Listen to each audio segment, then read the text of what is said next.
Witamy Państwa podczas 14 konfrontacji instrumentów dętych w Nowym Targu. Jesteśmy w Państwowej Szkole Muzycznej I i II stopnia.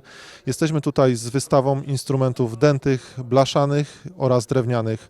Mogą Państwo podczas dzisiejszej wystawy zobaczyć takie instrumenty jak trąbki, puzony, waltornie, eufonia, a także z instrumentów dętych drewnianych saksofony, flety, klarnety. Mamy ze sobą też szereg wielu akcesoriów do instrumentów dętych. Jeśli ktoś z Państwa nas odwiedzi, może też również dostać informacje na temat napraw instrumentów dętych oraz tego, jak dbać i konserwować swoje instrumenty dęte blaszane i drewniane.